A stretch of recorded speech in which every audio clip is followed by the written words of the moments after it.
ambaye aliwasaidia wale ombaomba akaanza kumtembelea mmoja baada ya mwingine. Akafika kwa wa kwanza akasema, hebu nipe mafanikio yako. Yule ambaye aliyepewa 5,000 akasema, tazama, 5,000 ulionipa nimeifanya ikanizalia zaidi ya 5,000 na nikawa ni tajiri kama unavyoniona.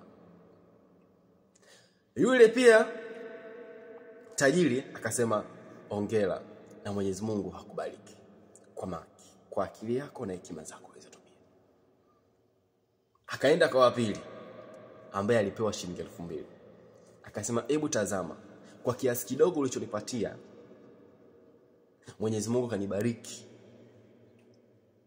nimekipata zaidi ya kidogo ulichonipatia. Kupitia hicho kidogo ambacho wewe ulikuwa umenisaidia, nimenufaika nacho kuzalisha zaidi ya kile kidogo ambacho ulichonipa. Tajiri akasema, basi Mwenyezi Mungu akubariki nawe pia kwa maarifa na akili ulizotumia. Yule tajiri akaondoka, akaenda kwa mtu wa mwisho, kwa ombaomba wa mwisho. Alipofika kwa yule ombaomba, bado akamkuta hali yake ni ile ile. Tajiri akamwambia, vipi na wewe? Yule ombaomba ambaye alipewa shilingi 1,000 akasema, 1,000 yako hii hapa ulionipatia nilikuwa nimehifadhi kwa muda mrefu ili siku kija nikurejeshee 1,000 yako, kwa sababu nimeshindwa kuiendeleza kutokana na kidogo ulichonipatia. Laiti ungenipatia kama yule uliyempatia 2,000 au yule uliyenipatia 5,000, basi na mimi ningekuwa kama wale.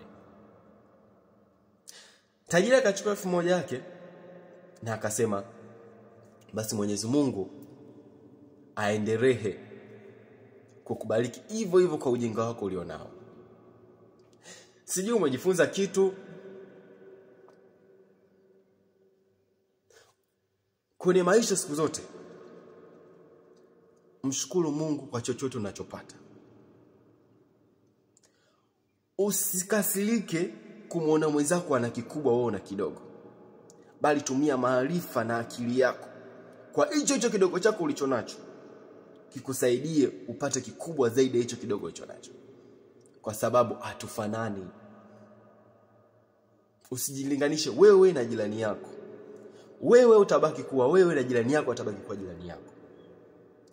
Baraka za Mwenyezi Mungu anambariki kila mtu, lakini je, unazitumiaje hizo baraka anazokubariki Mwenyezi Mungu?